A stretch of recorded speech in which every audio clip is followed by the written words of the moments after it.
বানর ও কুমির। বনের কাছে নদীর ধারে ছিল একটা মস্ত বড় জাম গাছ। প্রচুর জাম হতো সেই গাছে, যেমন মিঠে তেমনি মধুর। সেই গাছের উপরে থাকতো এক বানর। বানরটি দিব্যি মনের সুখে জাম খেত। নদীতে থাকতো এক কুমির। বানরের সাথে সেই কুমিরের খুব ভাব। কুমিরটি রোজ আসতো বানরটির কাছ থেকে সেই মিঠে জাম খেতে। ডুব দিয়ে একেবারে জাম গাছের গোড়ায় এসে উঠত। তারপর ডাঙায় উঠে বানরের সাথে কথা বলতো। ও বানর ভাইয়া, ও বানর ভাইয়া, তুমি কি সব জাম একাই খাবে? আমাকে কিছু দাও। আমি কি কোনোদিনও তোমাকে না দিয়ে খেয়েছি? আমি তোমার জন্যই অপেক্ষা করে বসে থাকি, কখন তুমি আসবে, আমরা একসঙ্গে জাম খাবো আর সুখ দুঃখের কথা বলবো। বানর ভাইয়া, এই জাম গাছের জাম খুব মিষ্টি খেতে, তাই তো আমি প্রত্যেক দিন এখানে চলে আসি। তুমি জাম পেড়ে দাও আর আমি মনের আনন্দে খাই। আর কিছু জাম আমার বউয়ের জন্য নিয়ে যাই। এই মিষ্টি জাম আমার বউ খেতে খুব ভালোবাসে।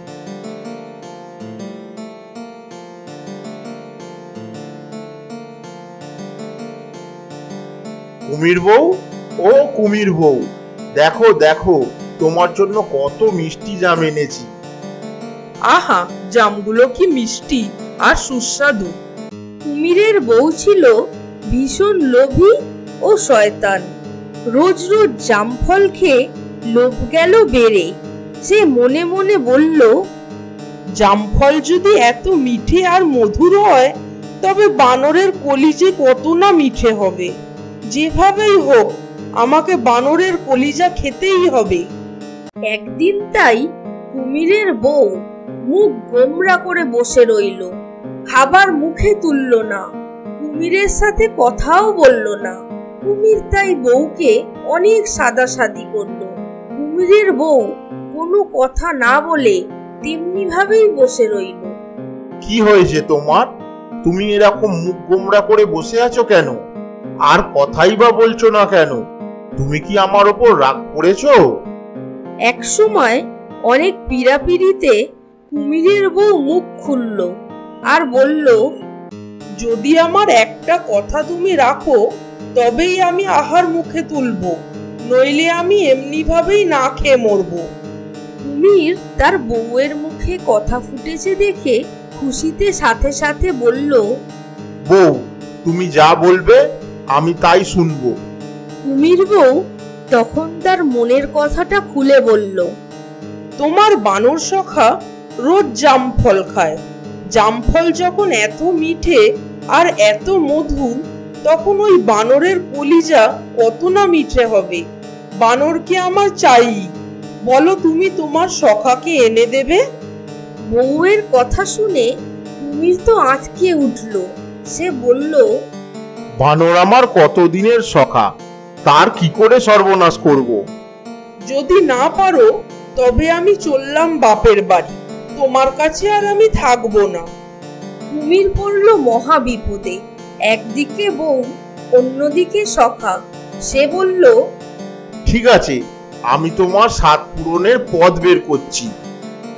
পরের দিন যথারীতি সকালেই কুমির গেল বানরের কাছে।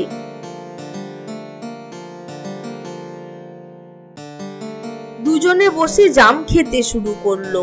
কুমির বানরটিকে বলল, দেখো সখা, আমি রোজ তোমার কাছে আসি, তুমি আমাকে কত খাতির করো, অথচ দুঃখের কথা কি জানো?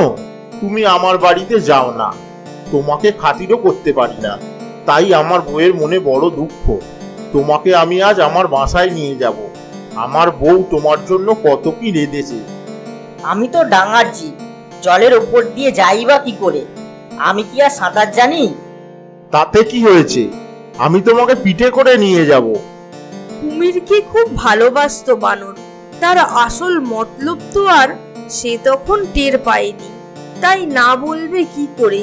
খুশিতে তার মন প্রাণ ভরে গেল। কুমিরের পিঠে চড়ে বসলো বানর। তর তর করে সাঁতার কেটে কুমির এগিয়ে চলল মাঝ নদীতে। মাঝ নদীতে পৌঁছাতেই কুমির ভেবে নিল আর বানর পালাতে পারবে না। সত্যি কথাটা বলতে তবে আর বাধা কোথায়? তাই কুমির বলল, তোমাকে কেন নিয়ে যাচ্ছি বলো তো? বানর একটু অবাক হয়ে বলল, কেন আবার? তোমার ওখানে খাবার খেতে। বানরের কথা শুনে কুমির বলল, আমার বউয়ের অনেক দিনের স্বাদ তোমার কলিজা খাবে, সেই কারণেই তোমাকে এমনিভাবে মতলব করে নিয়ে যাচ্ছি। কুমিরের কথা শুনে বানরের শরীর তো একেবারে হিম, তবে বিপদে পড়ে সাহস হারালো না। তার চোখে মুখে ভয়ের ছাপ ফুটে উঠল না। খুব সাবলীল ভাবেই বানরটি বলল, আগে তো এ কথাটা বলবে, তাহলে কলিজাটা সাথে নিতাম। কলিজাটা তো গাছের কোঠরে রেখে এসছি। মূর্খ কুমির তো বোকা বনে গেল। সে বলল, তোমার কলিজাটা না পেলে বউ আমাকে ছেড়ে বাপের বাড়ি চলে যাবে। তার চেয়ে চলো জাম গাছের কাছে ফিরে যাই। কলিজাটা তুমি নিয়ে আসবে, আমি তীরের বেগে যাব আর আসবো। বানর বলল, সেই ভালো, সেই ভালো। কুমির ফিরে চলল জাম গাছের দিকে, একেবারে তীরের বেগে। ডাঙার কাছে আসতেই বানর লাফিয়ে পড়ল ডাঙায়। তারপর এক লাফে একেবারে গাছের ডালে। নিচের দিকে তাকিয়ে সে বলল, ওরে মূর্খ কুমির, তুই কি এটুকুও জানিস না? কলিজা বুকের ভেতরে থাকে, বাইরে থাকে না। আমি ওটাকে কোঠরে রাখবো কেমন করে? কুমির নিজের বোকামি ধরতে পারল, তবু সে শেষ কসরত করতে ছাড়ল না, আর বলল, তোমার সঙ্গে মজা করছিলাম, নেমে এসো, চলো আমার সঙ্গে আমার বাসায় চলো।